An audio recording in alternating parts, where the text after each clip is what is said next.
They said there was a treasure on the island. Its location, known only to the dead. I could see it in my dreams. How was I supposed to know that in order to find it, I'd have to die too?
Well, I think you're a fool. Everyone on Devil's Rock knows what happened to that house. Over 30 years it stood empty now. Locals won't go near it. I say all it contains now is dust, cobwebs, and bad luck. I don't have time for ghost stories. Then what do you want with it? 33 years ago, the Bellemore Trading Company was wound up and absorbed by the state. The owner's dead, the heir nowhere to be found. Money was missing from the company accounts, and it's still unaccounted for. I'm here to find it. So you're a treasure hunter? Not quite. I'm an auditor. An auditor? Records, taxes, all that stuff? Think of me as the adventurer of the accounts book. But on this case, I'm out of office and on location. At 8 a.m. tomorrow morning, the state's claim on that money lapses for good along with my commission. So I've got one night to find it. I'm overdue for a meeting with the parish comptroller to reopen the case. The comptroller you're meeting wouldn't happen to be Theodore Grimes, would it? Yes, I believe it is. Would be hard to convince him, I'd say. Why's that? I'm a good talker. He died about 4 days ago. I'd wager he's waiting to be buried in St. Juniper Cemetery, stiff as a board. Okay, that might be tricky. Talking to the dead isn't quite within my skill set. Remember what I said about that house and bad luck? My bad luck started long before that house. It's a 3-day journey to get here, and it took me 7. And ever since my suitcase got dropped overboard on the steamer, all I have to my name is a pocket watch, a magazine, and $1. Less than $1, actually. You owe me for the taxi ride.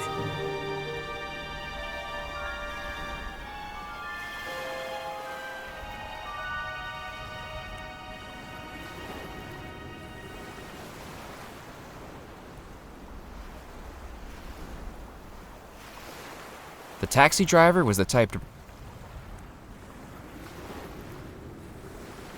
Nope. The taxi driver was the type to prefer... And here's your change. Didn't you say you'd take me into town? You can walk from here. No one with any sense would go further onto this island at night. And remember, the tide's coming in. Within the hour, you'll be cut off from the mainland until tomorrow. That suits me. I took the pocket watch out of my vest and clicked open the cover. I've got 13 hours to find $13 million. Unlucky for some, but if you're really dead set on it, here's a tip. Go find the Spirit Queen. The Spirit Queen? Who is that? I think you'll find you mean, what's that? Good luck, Murphy McAllen.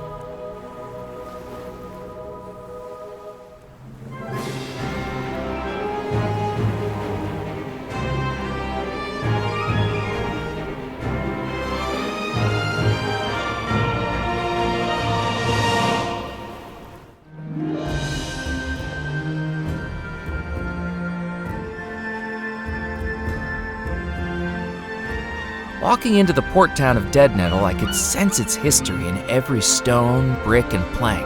Echoes of merchant ships loading and unloading all manner of cargo from expeditions throughout the Caribbean. Gold and treasure that may still lie hidden on the island.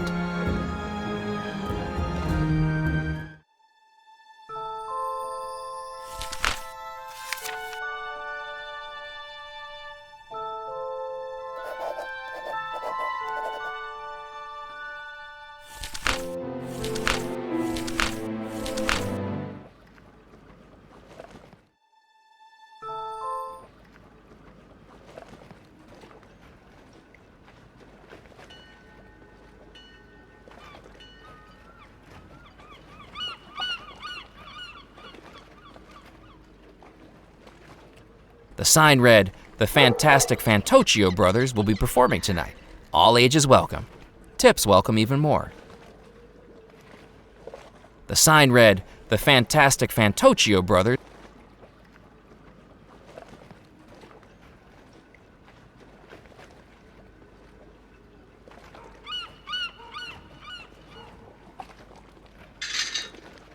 I shook the gate, but it wasn't going to open. Down the passageway, I could make out a portion of an illuminated courtyard and the echoing trickle of a fountain.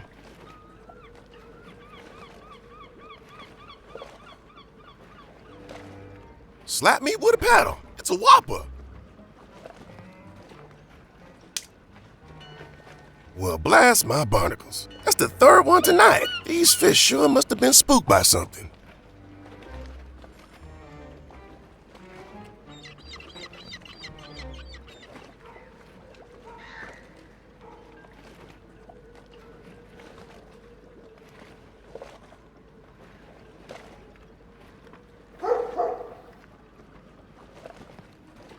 Are the fish biting? Not so well today, to tell the truth. That was the first nibble in hours. I'm Ned Kipps, by the way. I haven't seen you around here before.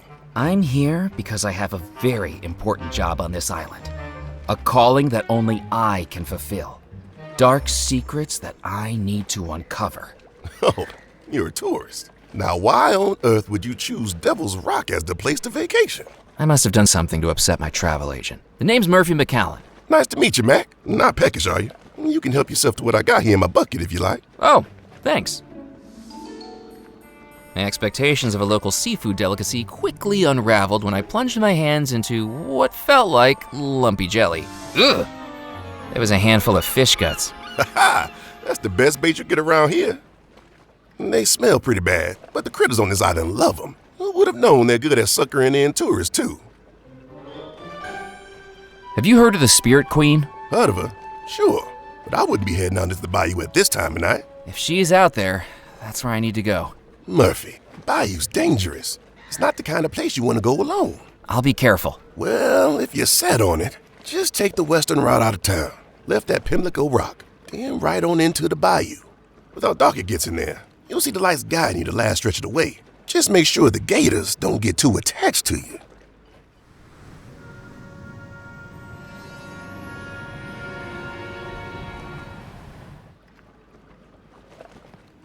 What's life like in Deadnettle? Well, it's not the hustle and bustle it used to be, but it suits me just fine. The ships just don't come through Deadnettle anymore. Not since the disappearance. You must have been talking about the Bellemore wedding. The locals actually believed the story. Have you ever considered moving to the mainland? Nah, I wouldn't like it over there. Crazies, oddballs, crackpots. The mainland doesn't have any of them. What's that you're reading? This is Herman Melville's Moby Dick. Are you enjoying it? I'm struggling my way through it, to be honest. I thought it was a how-to book. I much preferred the last book I read. It was much more action-packed. What book was that? The Encyclopedia of Fishing Lures, 3rd edition. I'm going to get back to exploring the island. I wouldn't go looking for it if I were you, you know. Excuse me? The folks this island gets now either seem to be looking for something or running away from something. You look like you're doing both. You got your eye on that Bellemore treasure, and I wouldn't be doing right by you if I didn't warn you to stay away from it. I know this island has a reputation for the macabre, and it's all fun and games in the beginning, but dig too deep, and you end up in a place you don't want to be. What makes you think I... Ned looked at me in a way that told me my playing innocent wasn't going to work. Okay, that's right, but I'm not a grave robber. I'm an auditor, contracted by the state. It don't matter what your reasons are, Mac. You need to be careful with that house. Us locals, we don't go anywhere near it. I appreciate the concern, but who can really say they've seen a ghost? I have, Murphy, and I'm not the only one. Ever since the disappearance, anyone brave or foolish enough to go up to their house has seen the same thing. You might say it was moonlight shimmering off dusty glass, the shadow of a tree branch, or a curtain blown by an unseen breeze. But deep down, we all know what we saw. What did you see? The Phantom. It's not something anyone will forget. Every poor soul who's seen the Phantom has been plagued by the most awful experience. Night after night of endless nightmares. Months of restless sleep. Just visions of faces. Evil faces. Laughing. It's like it can infect your dreams. And who do you think the Phantom is? Or was? Nobody knows. But it must have been someone at that awful wedding. Someone who doesn't want to leave the house. Or doesn't want to let anyone in. I appreciate your concern, but I have a job to do. I don't think my boss would be too happy if I report back that ghosts and ghouls are what's standing in my way. You're not the first to come looking for the treasure, you know. But if I find it, I could be the last. Whether you find it or not, I hope that's true. For everyone's sake. Ned's talk of nightmares was the last thing I needed to be worried about. Even if it was a job, ever since I read about the Bellemore treasure, all I could do was dream about finding it.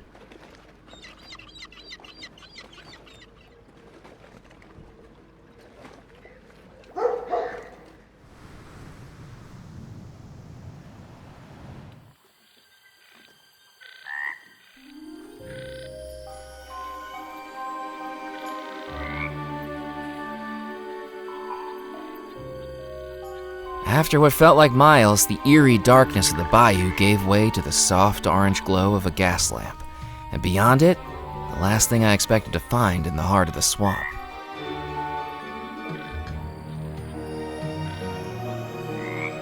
Hand-painted lettering on the side of a paddle wheel revealed the Spirit Queen wasn't a person, it was a riverboat. Its hull sagged, the wood swollen and split from years in the swamp. Peeling paint curled like dead skin. And what remained of its once grand decks now tilted and crooked. It looked like a wedding cake that had been left to rot.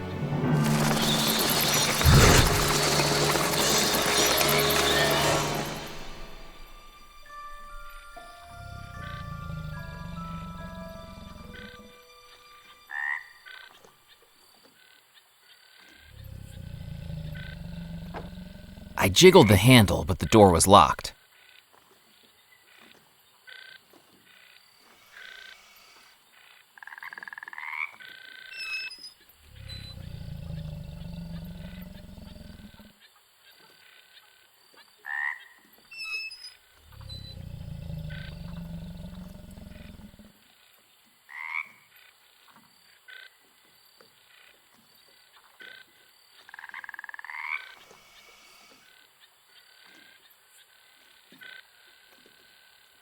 It was the Spirit Queen riverboat. Decks rotting, smokestacks toppling, and its hull sinking into the gator-infested bayou. The only way aboard was along the rickety jetty.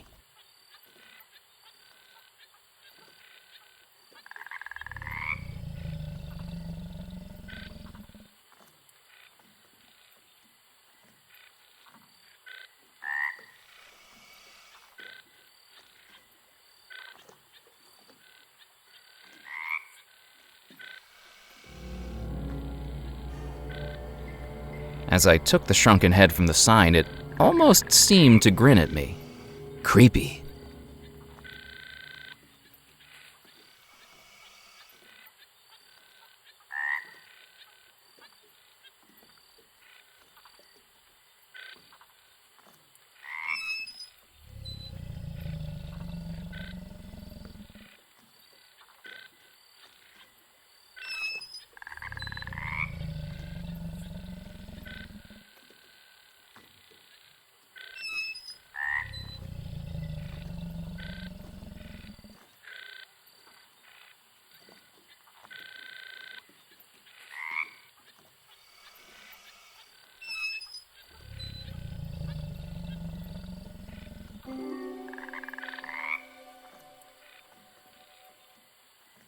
The sign read Dockmaster.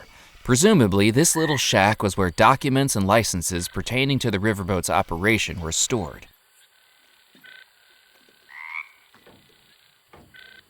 The damp air of the bayou had swelled the window in its frame. It would need more force than my bare hands could supply to open it.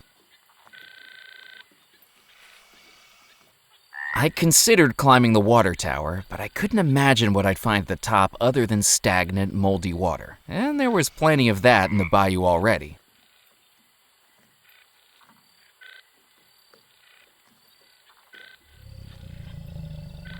I may have been new to the bayou, but even I knew that plunging my hand into alligator-infested waters wasn't a good idea.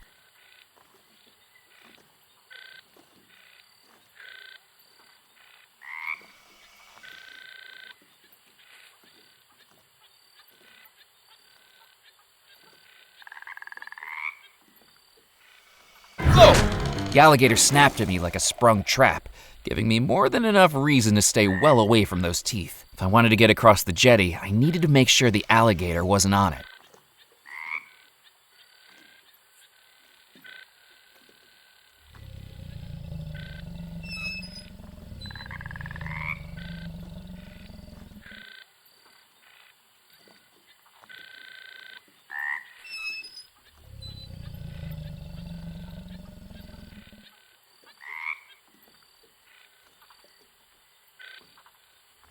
That wasn't going to work. The shrunken head was already disturbing enough without shoving rotting seafood inside it.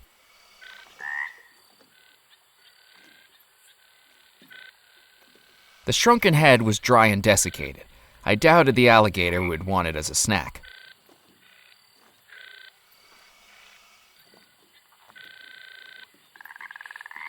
That wasn't going to work. Hand-feeding the alligator didn't seem like a good idea. What if it bit off more than I was offering?